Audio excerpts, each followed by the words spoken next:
Set the, there you go. Thank you.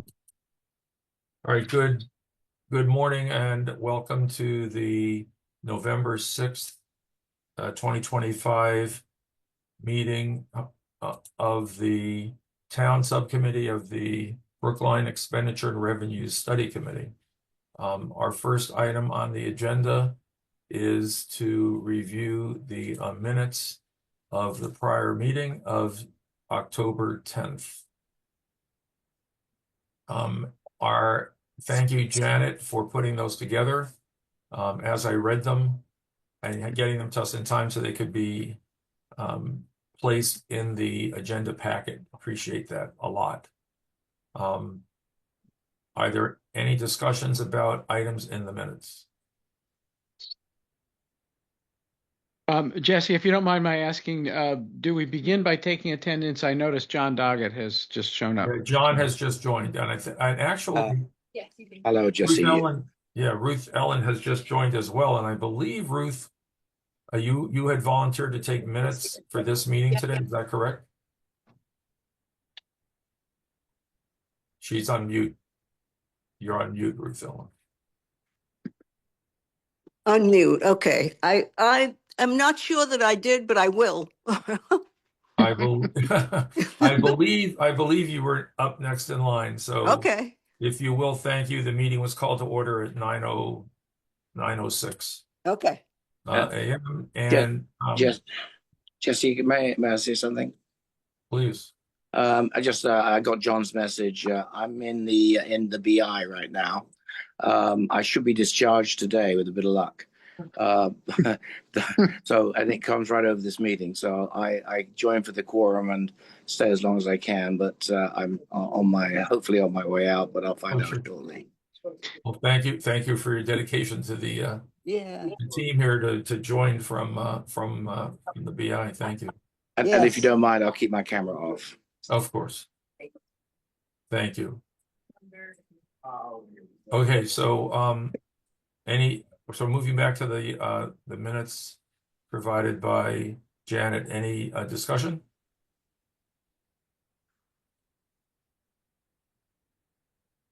If no discussion, I'll take a motion to accept the minutes as written. So moved. Okay, and a second? Second. Ruth Ellen, how do you vote? Yes. John Doggett? Yes. John Van Scoyac? Yes. Janet? Is Janet on mute? Yes. You should put her hand up. We'll say take that as assent. No, I just yes, I didn't realize I muted. No problem whatsoever, and I vote yes too. So that passed, the minutes passed unanimously. Next item on the agenda is for Jesse to get the agenda up again on the screen here, is setting of our November meeting dates. Again, trying to aim at a duration of 60 minutes. So I think, Chaz, you were going to present, at least share a couple possibilities. We've met the last 2 Thursdays at 9 a.m., but we are out of future dates right now. So Jesse, yes. I am not hearing you. I am not hearing you at all. I'm going to try to call in instead because this isn't working. Yeah. Hear you fine. Yeah, join us by phone. No, Janet. but I can't hear you. So Yeah. I'm going to try to grab my phone. The phone number is listed in the meeting invite. 646 828 646 obviously 828 7666. Missed that, but I think it's in the agenda and in the invite. Yeah. I'm going to go. I'll try and get you by phone. Okay. Well, I guess I was going to ask her before she went if she could tell us what some good dates for her were, but hopefully she'll be in, and while we're doing it, she'll just have to review them. So, Chaz, does this Thursday morning slot work? Yes. Okay. Yeah. So yeah, it's good for me. This is Ruth Ellen. It's fine. Oh, great. So, so the 13th and the 20th, will that be good? I mean, the next one will hit Thanksgiving Day, so we can at least set up the next 2. I'm fine with that if the committee is okay with that. Well, and Jesse, as I've let you know previously, Yes, I'm we're going gonna to be away. miss a couple of weeks Of course. where I'll be out of the country. Yeah. Yes. Okay. Not a problem. Yeah, we spoke about that earlier. Okay, so let's go with so Ruth Ellen, you're taking us down Yeah, I've got it the 13th and the 20th 13th and the 20th, at 9 o'clock. 9 to 10 a.m. Okay, I'll have to move something on the 20th because I have a meeting with the Boston Conservation Commission in the field on the 20th at 10, so I'll have to contact them and see if I can get 15 minutes okay. from them so I can meet them out. It'll take 15 minutes to drive over there. So okay, so that'll be I'll just send them a note that I need 15 minutes. Perfect. Okay, good. That's it. All right. Thank you for that. And the next one. Okay, next item is presentation on the topic of fire department overtime and related expenses. Charlie Young. This is not a carryover, just continuation from the last meeting where for other people listening to the recording who might not have been there, where we ran out of time. And so Charlie's been good enough to rejoin our meeting this week to present on public safety overtime. So Charlie, the floor is yours for about 15, 20 minutes. Sure. Thanks, Jesse. I think so. First of all, I'm Charlie Young. I'm the assistant town administrator for finance, and I work with Melissa and Chaz on the budget. My role is often to do analysis on budget issues and help us figure out how we're going to address them. So I guess before I get started, Jesse, I'm curious. Would you like an overview of this, or would you just like to ask questions on what was in the memos? I think. I can briefly go over it, but this is a subject, frankly, we could talk about at length. So I want to make the time as useful as possible for the committee. So I guess, how would you like me to approach this? I'm open to hearing what other subcommittee members think about what they'd like to hear. I mean, overtime in general is like a hard to quantify thing in the sense that, hard to predict all the time, but you've done a lot of work in projecting what things could look like. It's certainly variable, and it's at the quantity where it's significant, amount of money. So, John has his hand raised. So why don't we, John, we'll recognize you. Yeah. You might want to Thanks, Jesse. Thanks, everyone. And Charlie, thank you for your question, because I do think that's the important question to be addressed, rather than picking through the numbers and so on. And I'll phrase it this way. I think we have to sort of ask ourselves as a subcommittee, and this applies to the other two subcommittees as well. What is the end goal of this process? Because I don't think it is to once again identify that there is a large overtime part of the fire department budget, because we've known that for a long time, and we've known and continue to sort of know and study the reasons for it, and I don't think any override question can cure the reality that there might be a combination of the number of positions that are currently filled and the experience of people in the department in terms of sick leave and disability leave, and the current manning of vehicles, of equipment in the fire department. That's been addressed over time. It's going to continue to be addressed, and I don't see how this particular subcommittee is going to move the department and town administration any closer to curing that problem. They're going to continue to work on it. Hopefully, they are going to continue to make progress in cutting back on the extent to which sick leave and disability leave and choices to be absent at particular times of the week are contributing to overtime. And I don't think the purpose of this subcommittee is to essentially frame an override in terms of, we need the additional money in the case of this department because of an overtime problem. But it might be, and here's the important part of what I'm saying. Maybe the goal of this subcommittee is to offer some kind of path for voters who confront an override question. Is there a path towards the voters being able to say, we don't think that additional money should be offered in order to cover that problem? We think they're going to have to figure out how to solve that problem within the department and within the town administration one way or another. But it's got to be solved because we can't just keep covering up the problem by approving more money for overtime if some of that overtime money isn't justified. So that's kind of the bottom line of my approach to this. So I think it's a good question, John, and I think maybe a way of framing that, not differently, but in the same token is there are a number of reasons why.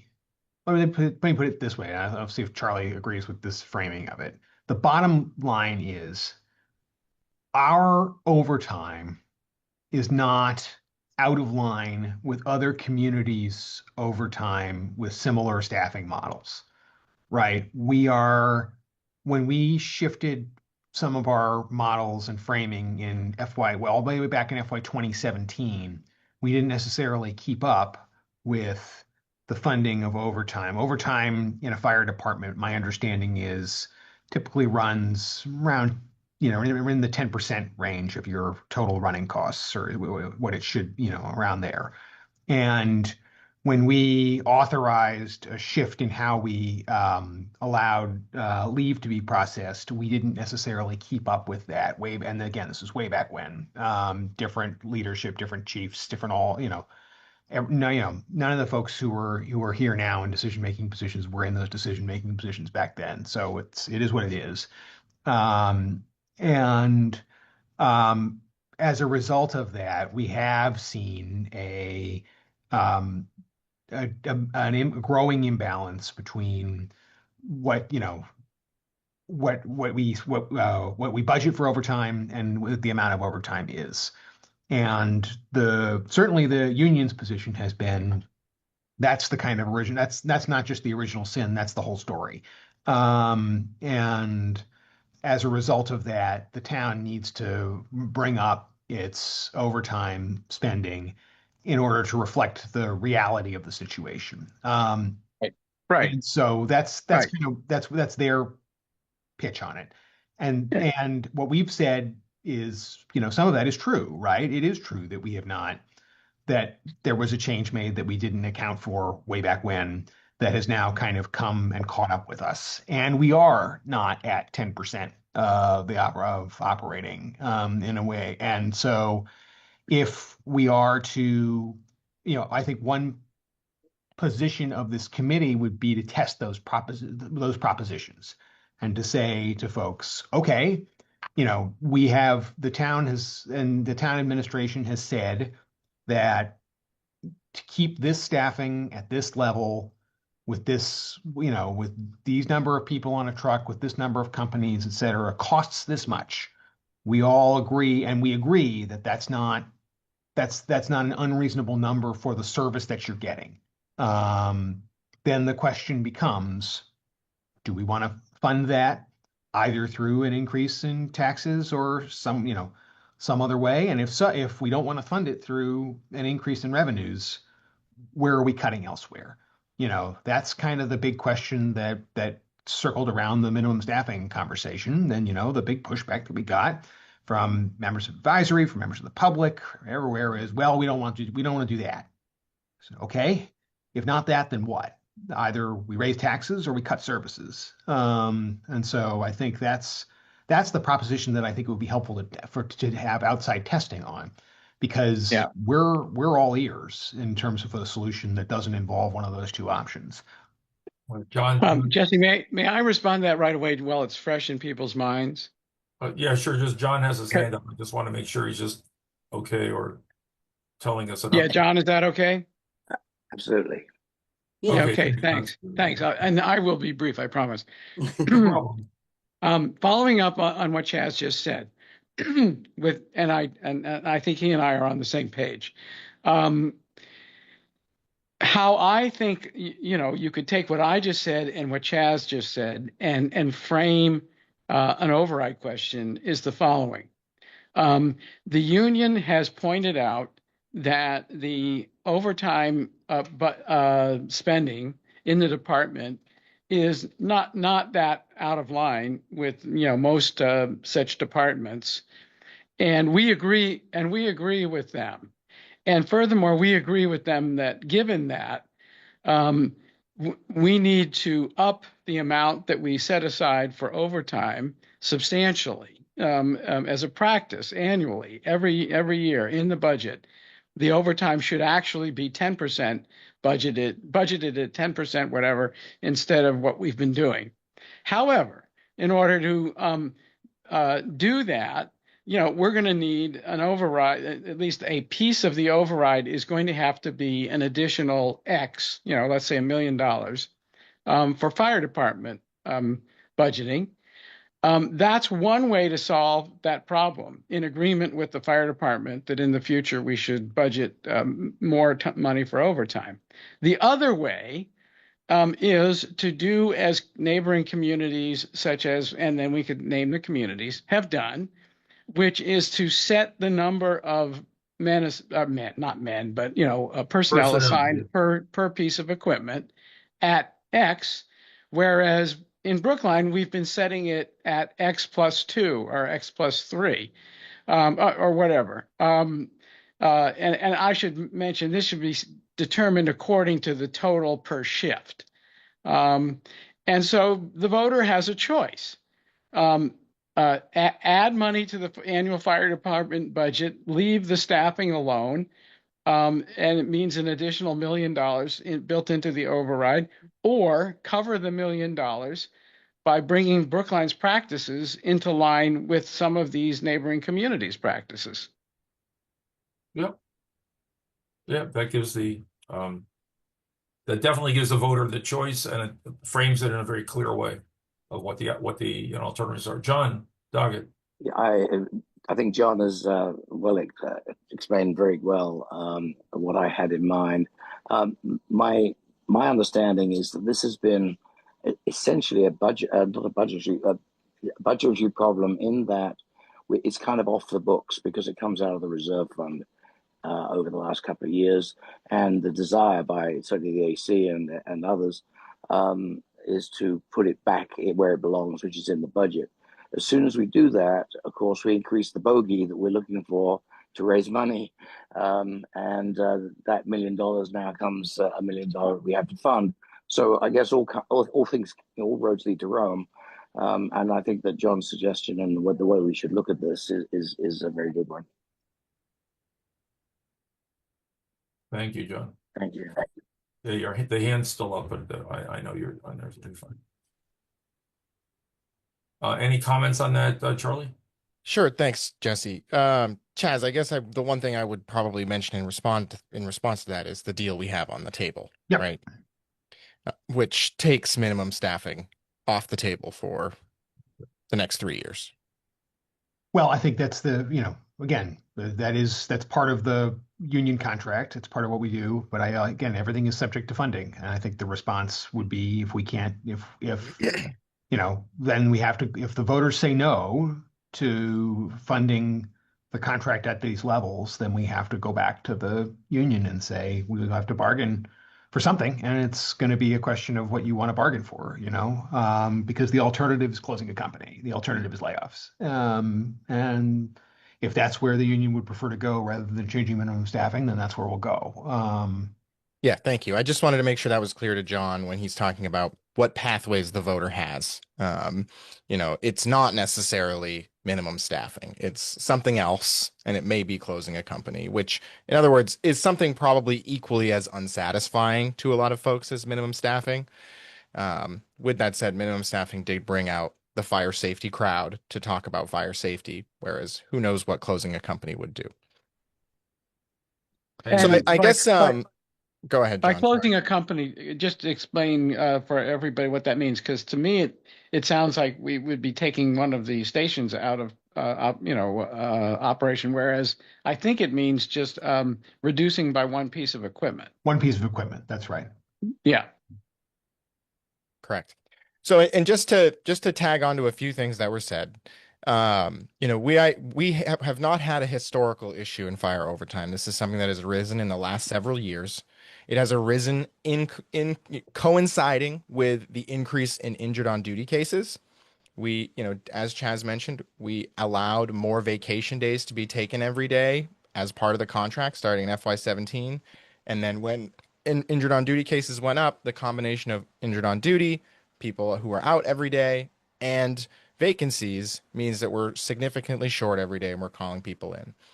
We've observed some behavior like, leave being much higher on the weekends. And we've observed that adding more firefighters doesn't resolve the issue. The one thing I will say, which is just a word of caution, is that overtime has not plateaued in recent years. It sort of continues to go up. We added $300,000 to the fire overtime budget in FY25, and then we did not see a $300,000 reduction in the deficit. The deficit was only, it was only reduced by 180,000 or something like that, meaning the overtime issue is continuing to grow. And there are other changes like designation for injured on duty that suggest it may continue to grow. We aren't sure about that yet. It seems to be growing by a small marginal number each year. And so this is just something I would caution to the committee, which is I would agree generally with the path that has been laid out. And I think you've nailed it on the head, both Johns. But at the same time, there should be acknowledgement that just because we're adding this money to the overtime deficit does not mean that we're going to solve the problem. And the other thing I'll say is all of these other communities we're comparing ourselves to, we're saying we have less budgeted for overtime than them. They are already on lower staffing, minimum staffing than we are. So they're experiencing this overtime issue, the same overtime issue we are, at a lower minimum staffing level. And so it's a complicated issue. There are a number of factors influencing overtime. But I do think you have all laid out the issues at hand here, which is that we can't continue to let this sit in the reserve fund. Funding this without an override would mean significant reductions to other departments or to the fire department. And that's what we would be looking for if the override didn't pass is what's next? How do we actually do this? Yeah.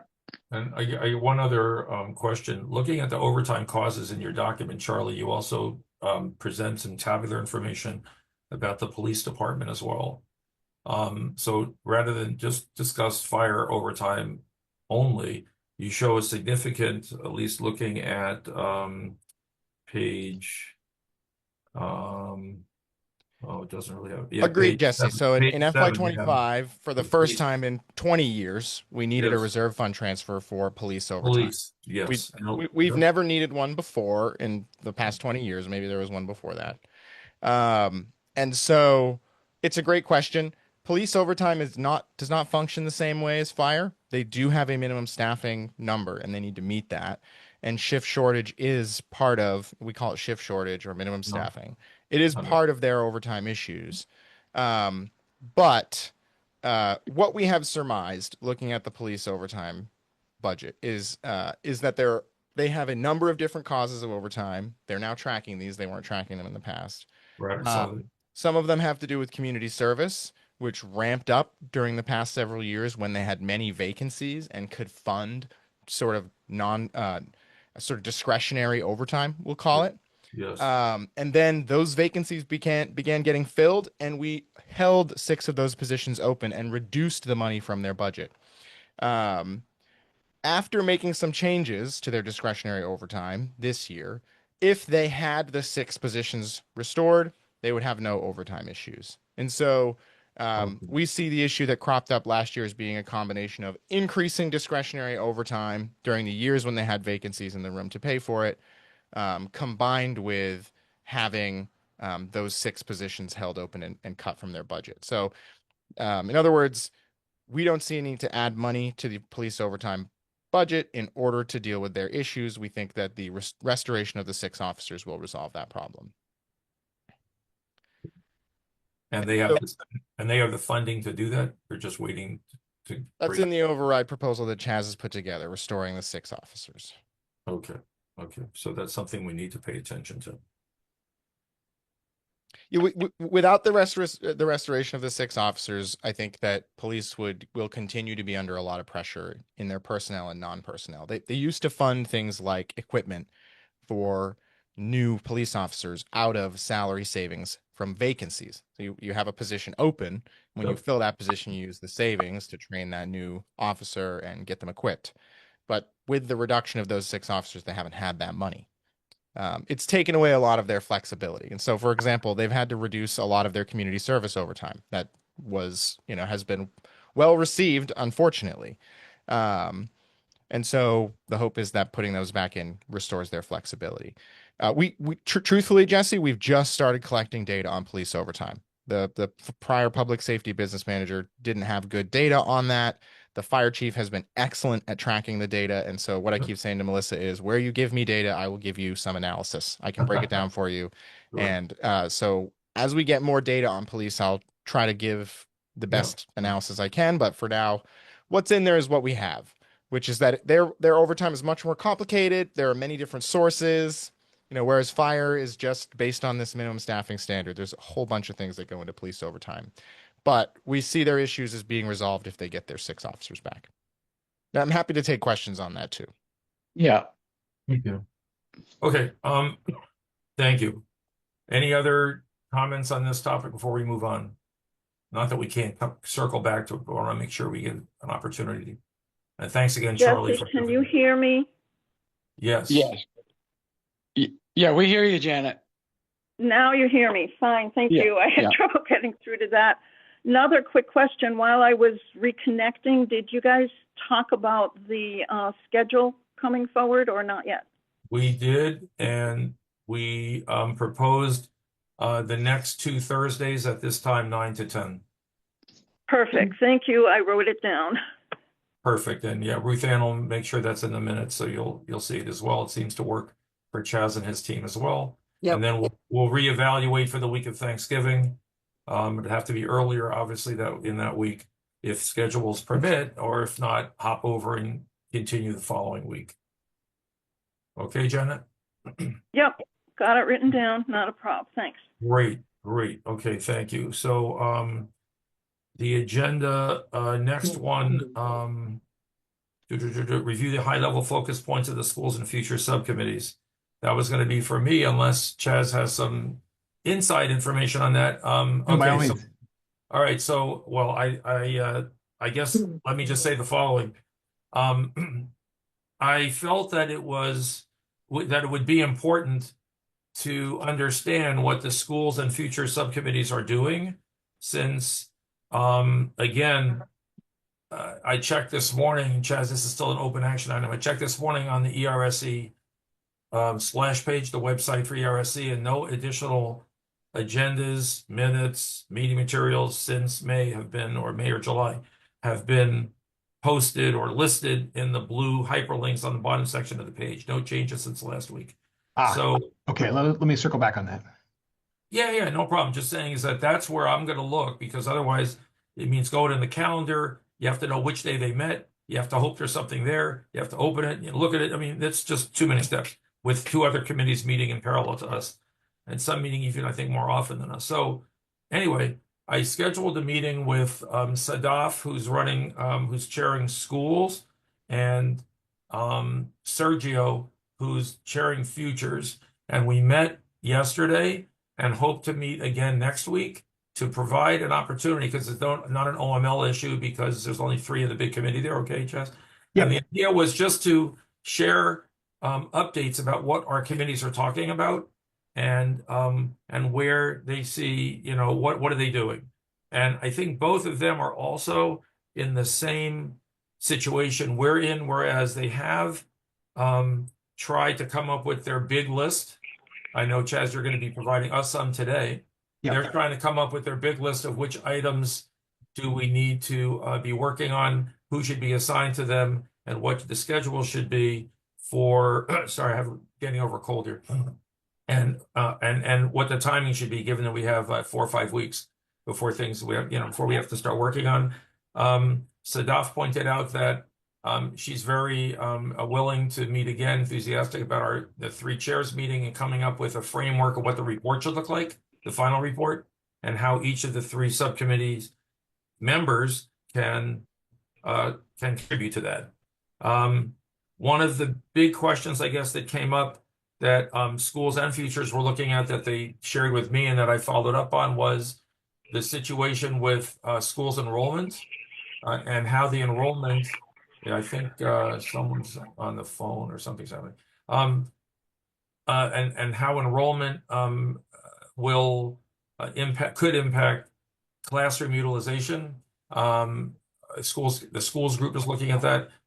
Futures is interested in it because of the discussions we had in the full committee on the topic of moving to a different model in terms of separate middle schools or something, and then in general knowing about how we're using our classrooms in terms of additional revenues / reduction of some expenses.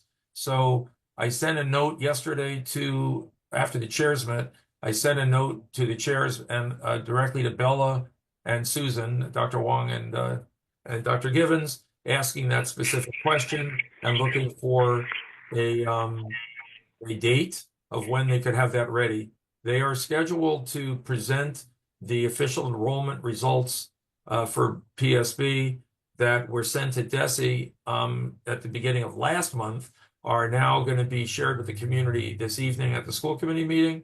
And what I asked them to present to us, I know that members of the school and futures committee are working on, trying to get some information about this, is building by building, classroom by classroom utilization.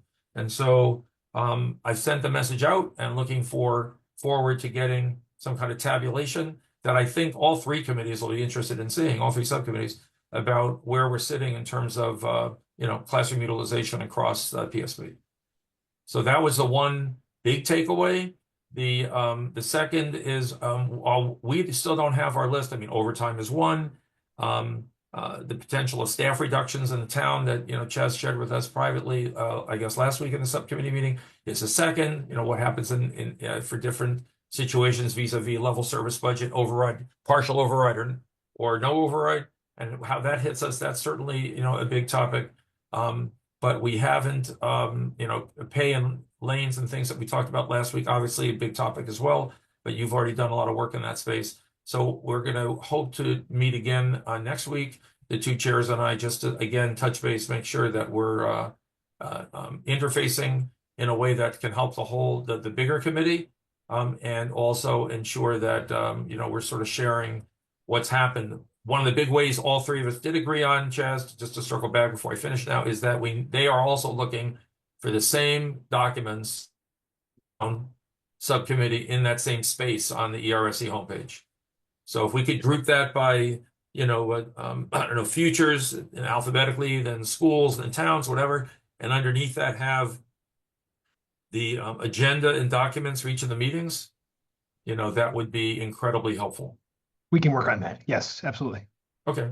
So that's where we are with the high level focus points. I mean, we hope to begin in the next week to develop, I would say, a small spreadsheet or something that has the 3 subcommittees and underneath what topics they're working on. So there's clear and open transparency across people looking at that as who's working on what, and where they can potentially provide assistance as well.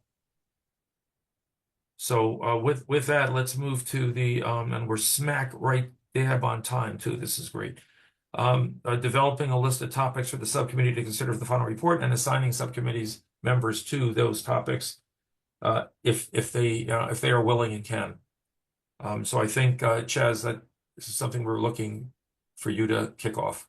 Sure. So I think so. We've kind of been talking a bit about the various. We've talked a little bit about the state of the budget, the asks, and the sort of updated issues that we're facing.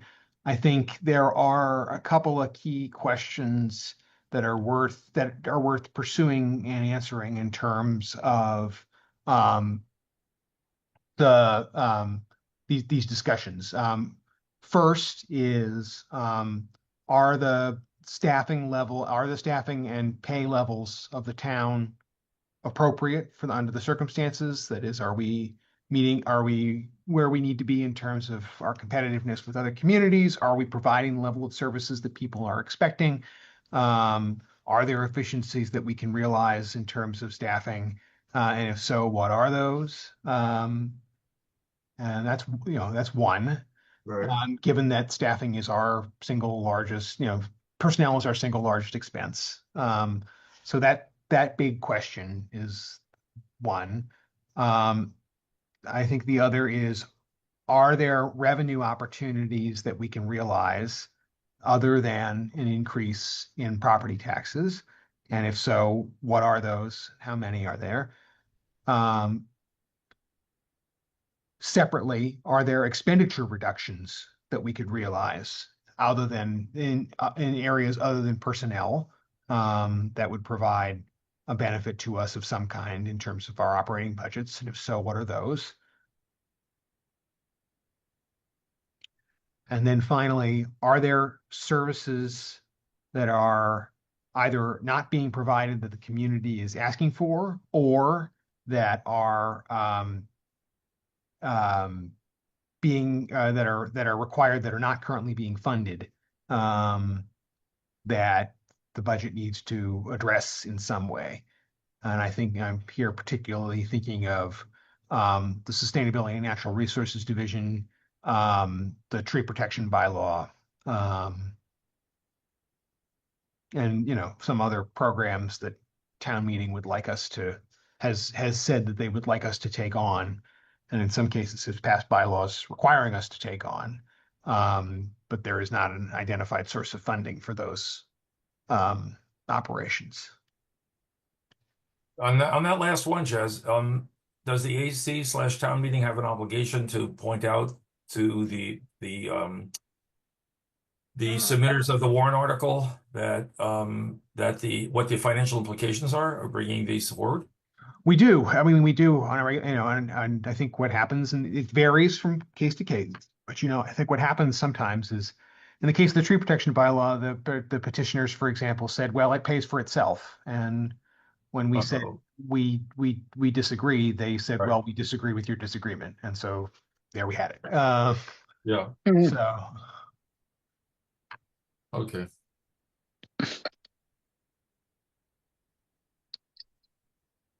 That was pretty comprehensive. I got 4: staffing and pay level appropriateness, including level of service and expectations and efficiencies that we can garner. The second being revenue opportunities other than property taxes, and property taxes would be the override one. The third being expenditure reductions other than personnel, and the fourth being services being asked for by the community that we need to keep, and others that perhaps are not funded. And the two you mentioned were sustainability and tree protection. As concept, as at least two examples. John VS has his hand up. Thank you, Jesse. On that last point, Chaz, this thought has been in my head recently. We confront the reality at recent town meetings that there might be an initiative which is voted for by town meeting members, even in the face of the information presented by the administration or the select board that this is going to cost money and we don't have money in the budget for it. And at the annual town meeting, when the members vote on our annual budget, it has come up recently that people will make essentially additions to the budget without saying where the money is going to come from. And furthermore, on the supposition that they don't really have to say where the money is going to come from. And we had this little debate that went back and forth, is town meeting required to pass a budget that's balanced or not? Is there any way we can actually through a bylaw change or some other change, enforce upon town meeting that anything they do that increases the expenditures under the budget over and above what was the total expenditures has to be offset with some proposal by town meeting as to where the cut would be made to balance the addition in the expenditures. My understanding is no. So let me take a step back. Ultimately, town meeting has to balance the budget. It does not have to balance the budget in June. It has to balance the budget in time for the tax rate to be for the Right. next year to be set. So Right, that's a good point. Right. If we're out of balance, we can come into balance in the fall town meeting. So that's what's been the driver of these unbalanced budget amendments that have occasionally cropped up in at the annual town meeting in May and June. My understanding is, and Melissa and Charlie can correct me if I'm wrong, that in the absence of a charter of some kind, we are unable to put that kind of restriction on town meeting. With that said, town meeting does have to come into balance. If we don't come into balance by the deadline, setting the tax rate, then the state comes in and imposes a pretty stringent penalty on us for doing so. So, I mean, Melissa, you want to say more on that front? I would say that you should, so June 30th really is when you should be coming into balance.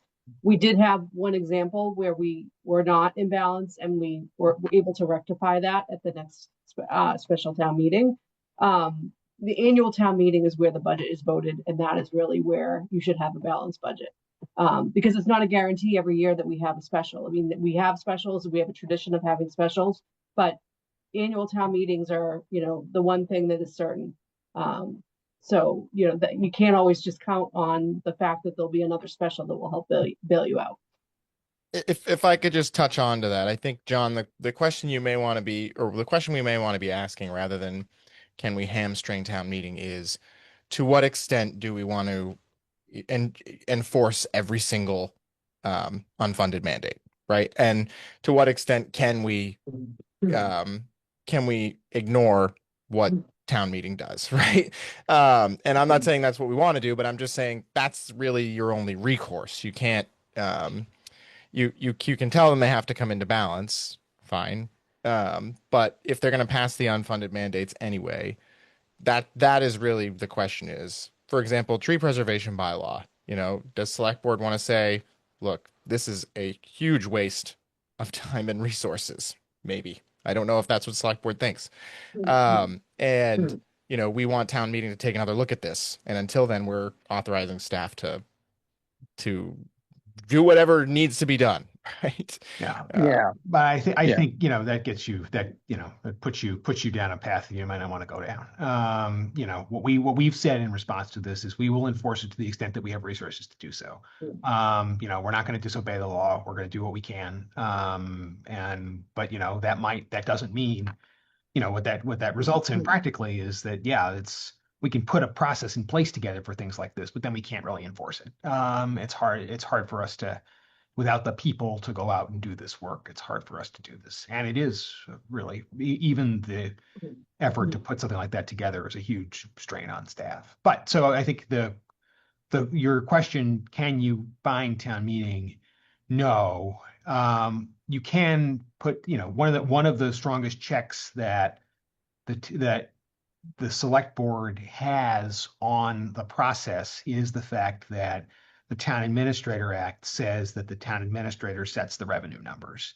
That's your strongest backstop, because that means that, the pressure, for example, when there was pressure to unbalance the budget to put money into the school's budget, the push there was basically on, the pressure was on me, really. The pressure was to say, can't you juice the revenue numbers effectively? Can't you come up with money somewhere? And my response to that has always been no. I'm not going to do that. And that's the one area where town meeting can't make me. I will not pull revenue numbers out of a hat. we will have to balance the budget through cuts elsewhere. Yeah, but what if we looked at this on an FTE basis, in the sense that if there is a case to be made, convincing case to be made that what town meeting did in a given instance requires the addition of 2 FTEs to the budget that was just adopted, 2 FTEs for which there is not yet funding, then our approach will be to subtract 2 FTEs, and to let people know, because this required adding 2 FTEs over here, in the tree whatever department, we've had to subtract 2 FTEs in some other department, and here are the 2 FTEs that we're subtracting. To me, that seems like an easy case to make. And then people will have to decide, well, if that's going to be the consequences of adding these positions without explaining where the money is going to come from, maybe we should think twice before we add positions like this. But John, this is Janet. I think you're expecting people to be overly rational, and all FTEs aren't equal. I think that a very strong part of this report has to be what we've been saying, that you can't keep adding, that when you add, something has to come off, and that it is town meeting's responsibility. I don't know how you get that through to the 255 town meeting members, or if there's a place to start. But all I hear from the voters are, we can't afford this, we can't afford this, which doesn't stop the same voters from saying, but I want more. I would also add to Chaz's list that staff and pay level thing should also be sent, or maybe this is for Jesse to do, to the schools, because, and I did send this in an email to Chaz, but there's a real question as to where teachers and paras and school staff fit, and if they're having difficulty hiring or whatever. So whatever we do, there should be a parallel, I think, topic that they cover. I'm not sure if it comes under, are we providing the services that people are asking for? That there are parts of the budget that are underfunded without adding anything else. They just haven't been able to keep up with inflation, and I'm not sure if that's part of the same general question. Thank you. Yeah, I think that's part of question 4, Janet. This idea of what services that are under. For example, this, and the one that I would give is the senior transit, right? The expansion of the senior transit program, thanks to ARPA, is one of the most popular programs that we run, and the community is really, I think, understandably anxious about what will happen when that money ends at the end of calendar year 26. And the answer is the program will contract significantly. It will get smaller in the absence of money to fund it. And so I think that's an area where we can, and again, pressure test that. Because to John's point, and this kind of goes hand in hand with the question of, are we appropriately staffed?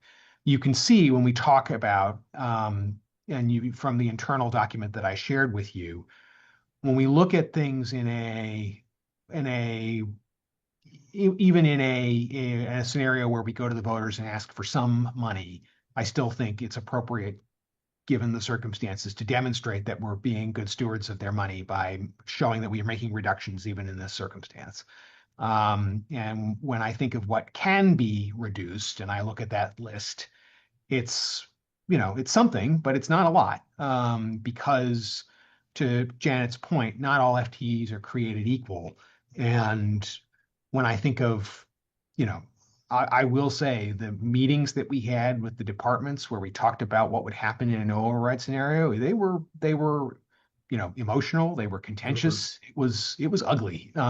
People are already being asked to do more with less, and to lay out the potential that, we could be cutting as many as 18 FTEs out of the budget.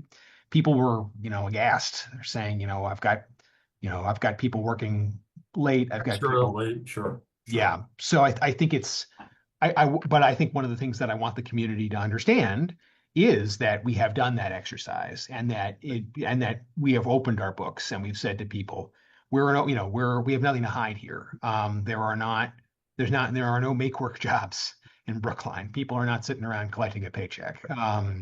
Quite the contrary. Yeah, just a question to circle back to what this discussion about town meeting, John. I pulled up a copy that I had of the slides that the BFAC recommendations were in from 2020, and then their 18th recommendation, I think the last one, deals with the situation of training town meeting members to be more knowledgeable about fulfilling their duties. And one of the recommendations is that town meeting members be periodically trained in budgeting and financial matters. And the statement that I'm looking at in a box here is amend section 2.1.14, 2-1.14 of the bylaws to include a requirement that all town meeting members attend at least one training meeting that covers town budgeting and financial matters every 3 years. I've never heard of that as a town meeting member the last 4.5 years now. So it looks to me like we have an opportunity, John Van Scoik here, to circle back and take the bull by the horns on this one and look at what it would take to put together a customized, town budgeting and financial expectation matter thing course that would address, bringing some awareness, I think, to town meeting members. Not that they may not flaunt it afterwards and go the other direction, but at least it would, just like, I recently did my, whatever it was, cybersecurity training that came across, and I did that a couple nights ago. So this same thing, I mean, it would at least get it on their radar that decisions have consequences and warrant articles have consequences and, staffing has consequences. Work you ask people to do has consequences. So as part of the, one of our recommendations could be this space, I'm thinking now of, which schools and futures might not be looking at, Chaz, is town meeting. Jesse, this is Janet. Just after the BFAC report, advisory committee put forward an amendment to the bylaws requiring that, and town meeting refused to accept it. In its place, at one point, I think it was Mike Sandman. It might also have been Mel Kleckner. I'm a little fuzzy on that. Held sessions for those who were interested in coming.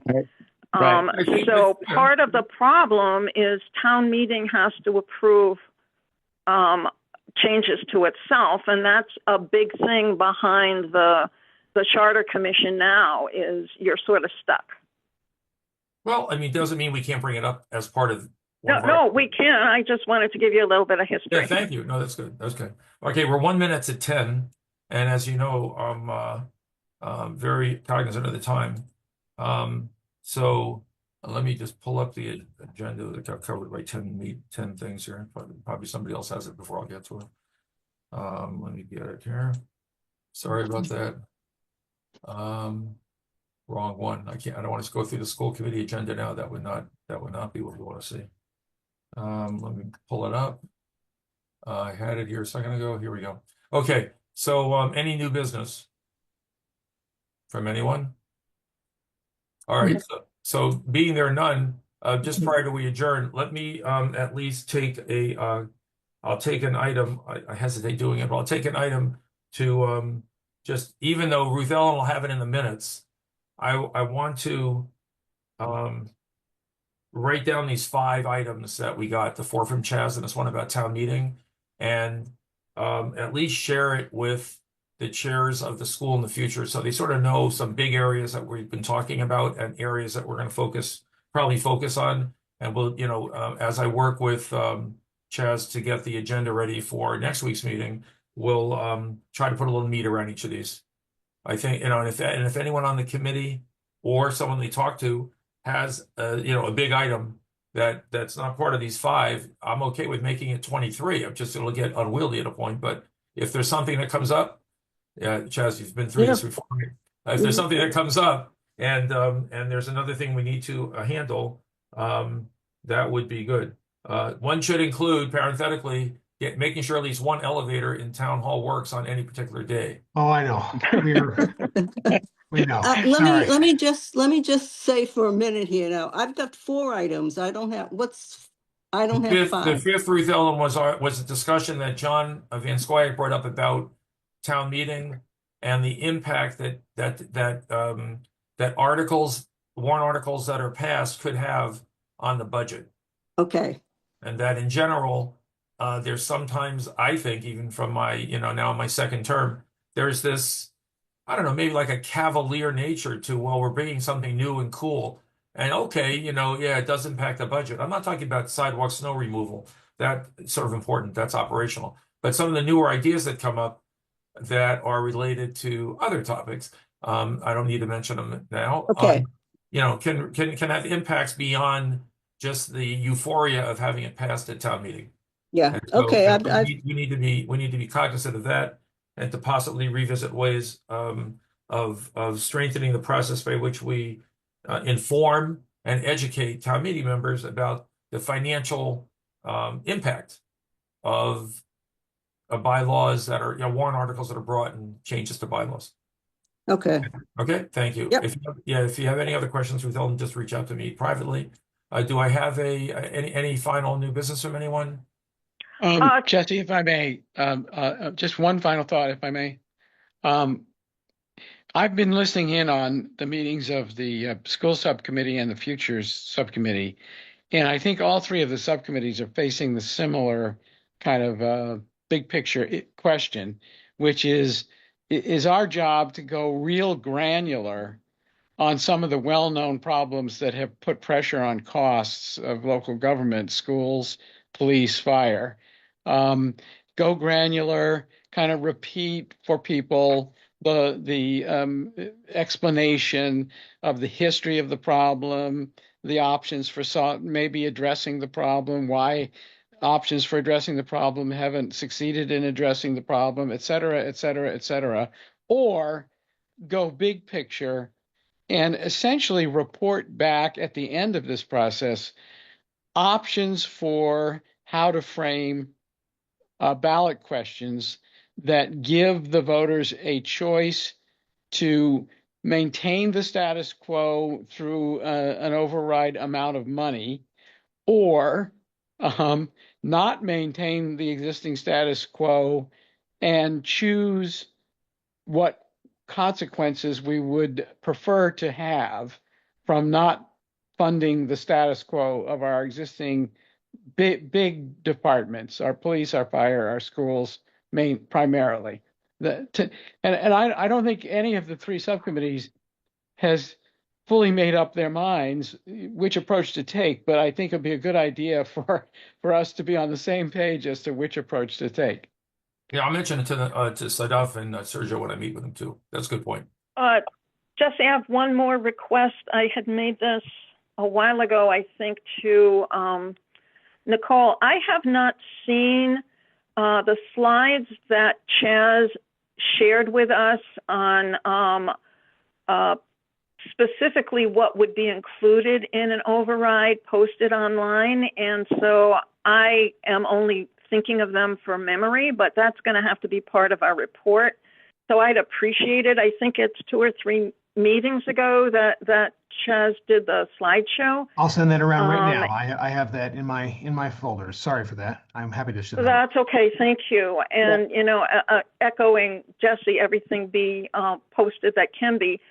The other thing is, are you going to just assign us to these different things? Do you want us to send you our preferences? How are you going to deal with that? I think the idea there was to get the list down and do that at our next meeting. Okay, gotcha. If we don't meet the week of Thanksgiving, people have a little more time to dig into that or craft. Again, I really appreciate John VS's comment about this, because I don't think any volunteer individual of any of the subcommittees necessarily may have the bandwidth, especially with town meeting coming up next week, et cetera, to go real deep.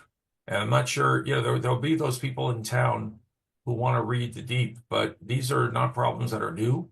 And so I think explaining the big picture in as clear a way as possible across these, at least 2, town and schools, areas, which, sort of integrate, of course, within the town of Brookline, is really, you know, in the simplest possible is going to be the option, I think, for us.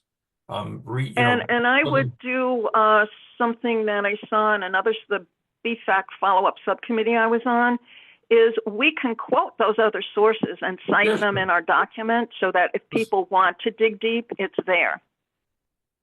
Right. Exactly. Okay. I mean, yeah, very good. So let's pick that up at our next meeting. And I thank everyone. Okay to adjourn just by acclamation here, everyone.